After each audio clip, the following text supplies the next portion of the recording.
नमस्कार दर्शक बंधु प्रियास किचन ने आपण मानक अनेक अनेक स्वागत। आज मु आपण मानक भोजी स्टाइल पोटल आलू रसा बनैकी देखेबी जहाँ को आपण माने बहुत सहजरे प्रस्तुत कर पारिबे। मु ए पोटल रसा को बिना काजू बिना पोस्त बिना चारमगज बिना क्रीम बिना दही रे प्रस्तुत करेबी किंतु ए पोटल आलू रसार टेस्ट पूरा भोजी भली लागिबो। तेबे चलंतु फटाफट रेसिपीटी स्टार्ट करनेबा।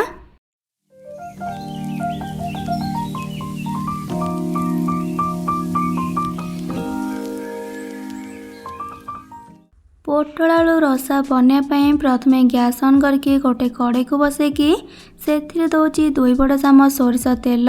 सोरिष तेल रे तरकारी को बनइले अधिक टेस्टी लगी थाए। तेल गला गरम होगला से पोटल को ऐड करवा। एठी मो पाखापाखि 400 ग्राम पोटल को लेकिन तापर काटी। पोटल को तेल रे दे सारा गैस फ्लेम को मीडियम रे रखिकी पोटल को आम लाइट गोल्डन ब्राउन कलर जाए भाजवा।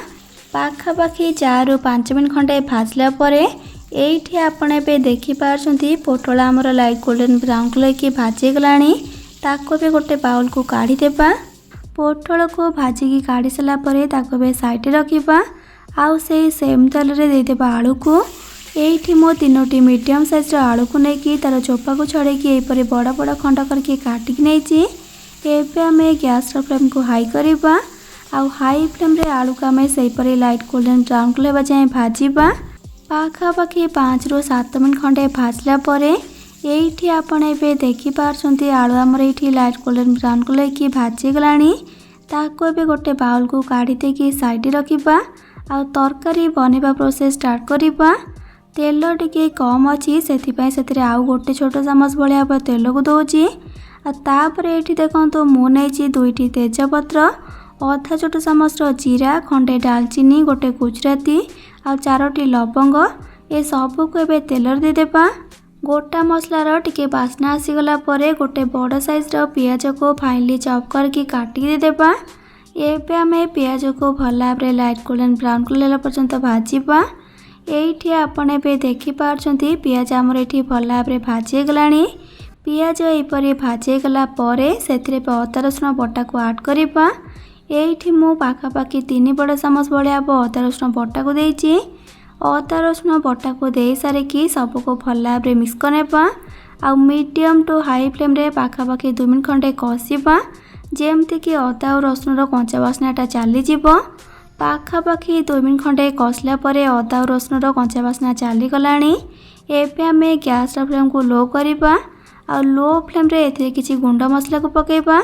गुंड मसला रे प्रथमे दौची अधा छोट चामच हल्दी गुंड आउ भल कलर पाई गोटे छोट चामच काश्मीरी लंका गुंड आउ अधा छोट चामच राग लंका गुंड दौची।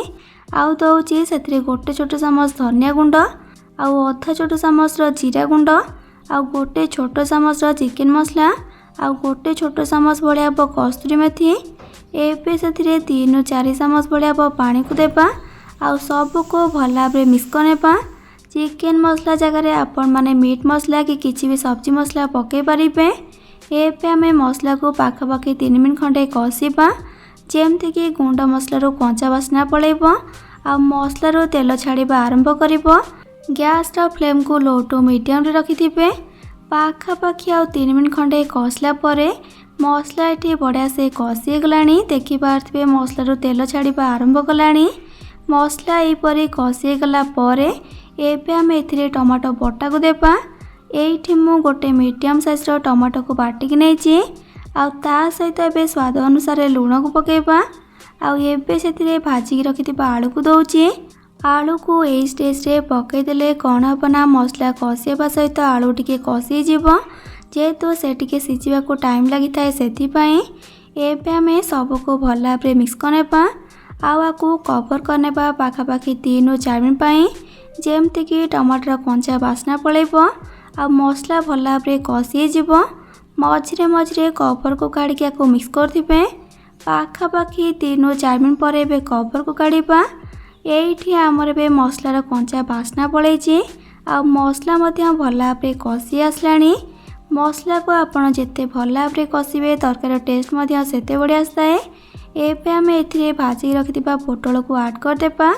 आउ पोटल को दे सारिकी मते टिके मसला सुखिला लगिला बोली हाफ कप भलिया पानी को देकी सबको भल भाव में मिक्स कर आउ मिक्स करके मसला सहित पोटल को आउ 3-4 मिनट खंडे कषिबा।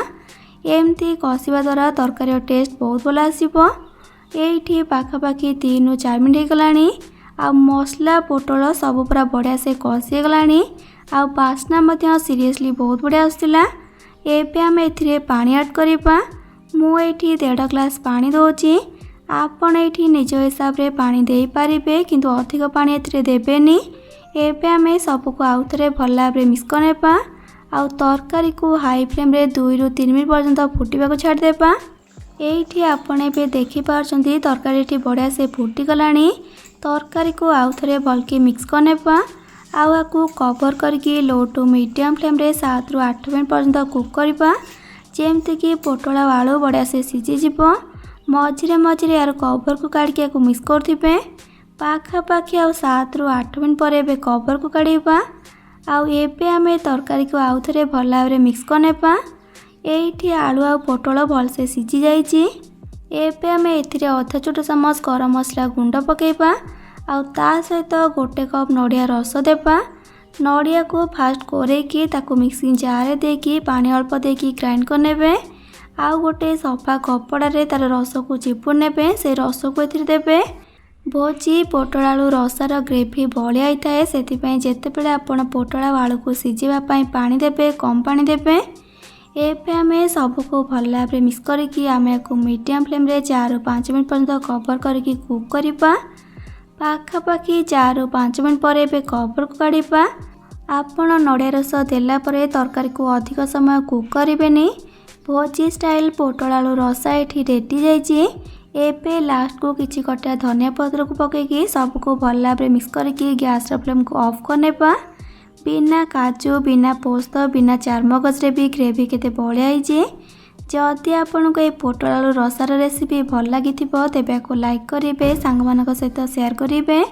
चैनल नुआ थिले प्लीज चैनल को सब्सक्राइब करने आ पाखरे थिबा छोट bell icon all option click करेंगे जहाँद्वारा मो अपलोड को समस्त वीडियो नोटिफिकेशन आप सर्वप्रथमे पाइपर। तेज आज रोची पुणी आसबि नुआ एक रेसिपी नहीं कि से पर्यंत रही। Love you all. जय जगन्नाथ।